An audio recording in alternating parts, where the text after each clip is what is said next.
Jordi, how are you? Very good, thank you. We're talking to you for many reasons, but one of them is you have entered the inner sanctum, the most important part of the decision making at Barcelona in recent times, and I'm fascinated about your role in the rebuilding of the team. So, first of all, Jordi, what Barcelona did you find when you joined in June? Wasn't it?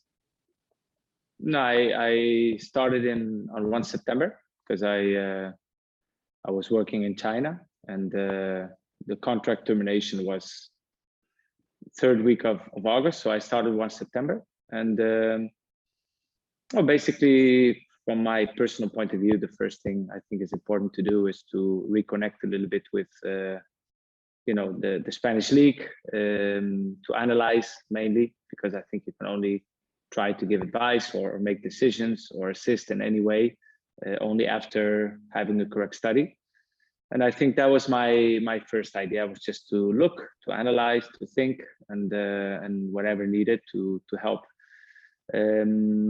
So I think of course, everybody always wants that things in your club work fantastically well, but I also believe that when things are not going as you planned, it's also a good opportunity to make a real study, and then you can find the solutions. If you think that things are going good, you don't spend energy on finding the solutions, and I think that's the main thing, to always be ready for what the team and the club need tomorrow, and be open-minded for everything. And that's what we did. And since the last few months, I think we've been working very well together with Xavi, of course. In the end, Xavi needs to believe in the players that we're thinking about, because he's the one who will decide if they play or not. So I think it's important that we have a good synchronization between the 3-4 of us that were working together, with a lot of discussions, open-minded, not always agreeing with each other, but always finding a common ground. And from there on, try to make the best decisions for the club. You are like a sponge, emotional sponge, and trying to get what they are about, the clubs that you've been part of. So from that point of view, and the emotional point of view, what was Barcelona like, and where do we find him now since September? Well, I think first of all, Barcelona is a special club. It's also a special city, so it makes it a very interesting place to be for many players, and so in that aspect, it's not about only convincing them to come, but they actually almost show interest to join, and I think that also makes the job, I wouldn't say easier, but at least the convincing part. You don't have to do the same way, because they already know the club. They know it's a special kind of club with a specific way of playing football. They know the city. So in that aspect, I think it does help a lot in all the process. I think also everybody knows the financial limitations that we have. So in terms of, when you negotiate, it's not just you're negotiating, you're trying to be a winner when you stand up, but mainly there is rules, and we have to abide. So I think everybody, when you tell the players this, we're not allowed to do that, then they understand. And the pleasant surprise in that aspect is that the players that came in January, they've all had to give in a little bit their initial idea to be able to join the club. And I think as a club, it's a great feeling to see that these players have, they not only said they wanted to come, but they've proved it, and they come, and they've done a good job so far. Jordi, because of your surname, you could have come to Barcelona earlier, and because of your knowledge as well, but because of your surname specifically, and you said no many times. Yeah. So where was this need, this thirst for knowledge, for being prepared? Is that something that you got at home, for instance? You feel that need to educate yourself first? I thought mainly education was vital, to try new things, to make mistakes and to learn from them so you don't repeat them. I think that's what what things have given me over the last years, especially going to countries that are not the first one people would look into to go. But for me, I suppose I've always been a little bit adventurous already from a small age. I remember I used to hate it when I was just adapted to a school, to a new city, and then my father would say, okay, I'm going to play there now. And then you had to, get your things, you would leave, never come back, and you would have to go to a new place, adapt quick, try to have new group of friends, school, city, language. So I think I've always been forced into, the adaptation part. That's why for me, I'm actually, I actually enjoy it to be, in different places where people think different and where things are complicated. And I suppose that's also a challenge that I like. And let me add something else that perhaps comes from your dad. If I learned something, many things, but one in particular is the why not and think differently. In fact, it's two things: why not and think differently. You got that in yourself as well from your dad, you think? I think I've got something. I wish I had a little bit more, even as a football player, especially. But no, I didn't have it. But I also think I have some, probably. I think different sometimes, which it's good because if you can discuss with people that you work with and you can find a common ground, it's always good to to listen and to respect other views. So I like that, and I even challenge myself sometimes when I've made a decision in my life, to argue the pros and and the negative consequences. So I think I'm used to that in that aspect. So I'm okay with it. I like to work in a group. I like people with different opinions. I remember also as a sport director, but also as a head coach when I've always liked staff members who would not always say yes. I also like the ones who have an own opinion, who defend them. And, I like to argue. And in the end, it makes you think, and probably it opens your mind a bit more, and it helps you to make the right decisions. How about the group you work with at the moment? So you've got three very strong personalities next to you: Xavi, the coach; Matteo Alemany, CEO, and the chairman Laporte. How does it work? But take us to a meeting of the four of you. How does it work? Well, I think the first thing is the initial work. It's always you have a lot of people in the club. Also, is scouting. But in the end, there's a moment you sit with Matteo, with Xavi. You discuss about different options, necessities, market opportunities, and from there on, we kind of try to find a common ground. And of course, as I will always think and say, the coach in the end decides the lineup. So it's vital that he's, that he approves every thought or every decision to be made. And I think when there's already kind of a common ground, then obviously you go to the president and the board, because in the end they're the ultimate responsibles for certain decisions.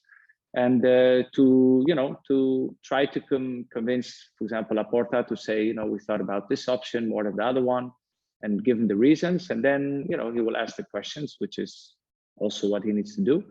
And from there on, to try to find a common ground. But I think, like in every football club, there's moments during the year you're always busy because there's always a tomorrow. So when the market closes 31 January, from 1 February, you're already working on the next one. And even you're working on the year after.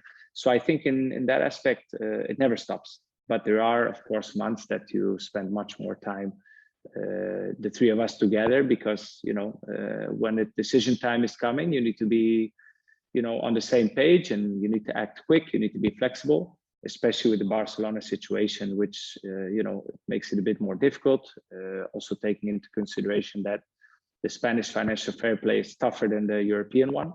So there's a lot of aspects that have to be taken into account, and, try to, even if there's various positions you would like to reinforce, but then you need to prioritize things and just, you cannot do everything, and you need to choose which is the important one. And that takes a lot of discussion, but it's when you love football, it's easy. How important has it been the positive attitude and the confidence of Laporte to drive this rebuilding that you're doing at the moment? Well, first of all, I think he has experience of previously being in the club in a very good time. So I think in many aspects, he's not new, absolutely not new to the game. I mean, he has a lot of accumulated experience from being in there, and then he's had years that he's seen it from the outside, and now he's again in. So I think in that aspect, he has a big advantage. On the other aspect, I think you cannot advance in a club when people are going in different directions. In the end, it's about trying to find a common direction and all together work. And whatever decision is being made, if things are wrong, it's not the fault of one. In the end, it's the club who signed the player. So it's important to have solidarity, to have respect for each other's opinions, to talk a lot, to not be afraid to give your opinion, even if it's maybe a different opinion than the others. I think it's important the kind of respect or the kind of acceptance for other opinions that we have in this kind of group, that we can speak openly and from there try to find the right decision. Have you been surprised by Xavi in the sense that we always knew he had very clear ideas of what he wanted to do, but you have to then apply to a club like Barcelona. Have you found pleasantly surprised that he has got many more right answers than wrong answers at this stage in his career as a coach? No, I'm not surprised, because maybe my advantage is that I've been following him for quite some years. We've always maintained contact. We played against each other. His team against my team, also from abroad. So not even as players, I mean, as coaches. So we know each other. We've been talking a lot. So I think you will only be surprised if you don't know him. But if you know him, then he just has a philosophy that fits to this club's necessity. He of course knows the surroundings of this football club, which is always that's sometimes off the pitch kind of another world, where there's a lot of people around. There's a lot of when you win, it's extreme high. When you lose, it's extreme low. I think he's already used to that because he lived it as a player. So there's many aspects that already had him well prepared because he's already lived it before. And at this stage, then, what is the role? What do you have to do? As in, it's been mentioned that you may become technical secretary at the club. It'll be official at some point, I imagine. But what's the role in this phase of rebuilding? Where are you standing at the moment? Well, since day one, my role is, I don't know what name they could, people give to it, but my role has been the same. You analyze, you watch, see all the trainings, all the games, talk to coaches, and work together as a group. Nowadays the budgets are high. The cost of a mistake is high. So I think it's important to minimize the mistakes, and to minimize mistakes, you need a good group of people who all want the same direction, who are not afraid to give their opinion, who will discuss, who will argue, and in the end, the willingness to find a common ground. And I think in that aspect, since I've arrived, the first few months, as I've said before, was more adapting again to Spanish football, the players, the teams, and little by little, then the transfer market of January comes, so you need to be prepared for that. You need to analyze your team to understand the necessities of what kind of players, and from where you can take them, what is possible and what's not financially. And from there on, just working group. And for me, it's been the same since day one, only now a little bit more present probably, because there's been more articles lately. But for me, from day one, it's been the same. Every time we speak, at some point, Manchester United and Sir Alex Ferguson appears, and this is the moment now in this conversation, because now you're taking decisions. One thing in particular that you remember looking back and you think like, I didn't get that. Oh, I get it now. Well, with Ferguson, I remember that when I was 20, 21, then he would come to you and he would tell you that you're going to be a starter in, not the next two games, but in the third game. And my initial reaction was to ask, yeah, but if they score a hat trick each, then how are you going to put me? And he would smile and laugh it away a bit. He would say, yeah, that's my problem.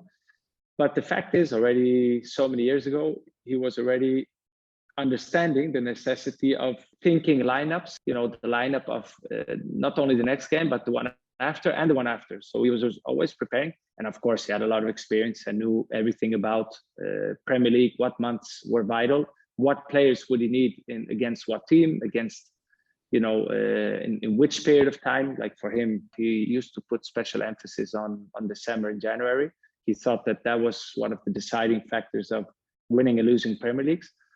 Maybe you cannot win the Premier League in these 2 months, but you can lose it. So he would put special emphasis on those months, and he would prepare, the team already in advance. Like in his mind, he would have the lineup for the next 2-3 weeks already done. And I was young, and I didn't understand that. And of course, now I think he was just ahead of his time in many aspects, and also very human. Like he could really know everything about your private life, asking how your adaptation to the city was, how's your girlfriend, wife, child, whatever. He had the softness, but he could also be tough, ruthless when he felt that it was time for you to leave. Then you had to leave, no matter how big you were. The club was always bigger, and I think there's always been down the years, in his years, a lot of examples about that somebody who was a superstar, just Ferguson thought it was time to go. And he could be tough. So he had both versions. He could be, he could be the human, but he could also be the strong professional. And it's something that I must say with time, I've really admired. You say you don't take decisions at Barcelona. You learn from all these people that we're talking about. But I sense there is a big influence on 3 Premier League players coming in January, Aubameyang, Ferran Torres, and Adama Traore. Is there a reason behind them arriving? Well, I think first of all, January it's not the easiest transfer period, because if a player is doing fantastically well in his team, especially in the Premier League, which is financially it's a powerful league, then you will not get the players on a loan. You have to understand that January is already a different kind of market, and in most players, it was not a situation of big transfer fees, anyways. So. There's the Spanish limitations. The club financially has some limitations, so it's difficult to comply with the Spanish fair play. So we had to try to be creative. But what I do believe is that the intensity of the Premier League, it's high. Football is a bit different. It still is different, but it's a really high level at the moment. And if a player has maybe not been a first 11 player for all the games, but if he's played 30-40% of the games, he's already fit to come to Spanish league and make an immediate impact like they've done.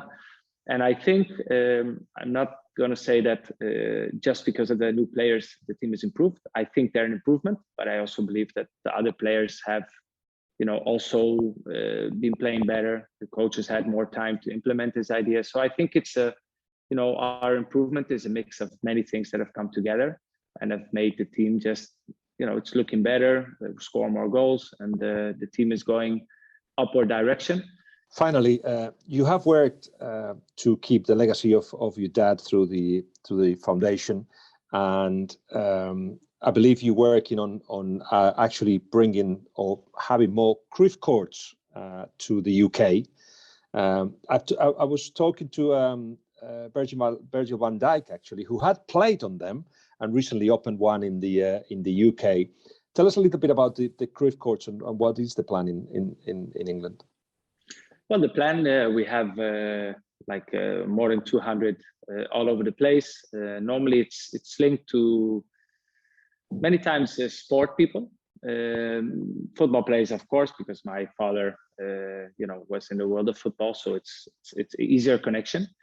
But it's nice to see that a lot of boys, when they were young, they used to play on these courts, and now they get older, and now they went from a boy who was dreaming to suddenly be an idol and to be a dream of other new generations, and for them to be able to play on these pitches, to have a place where there's social integration, because also many times these courts arrive to places where it's difficult, where there's difficulties on a daily basis.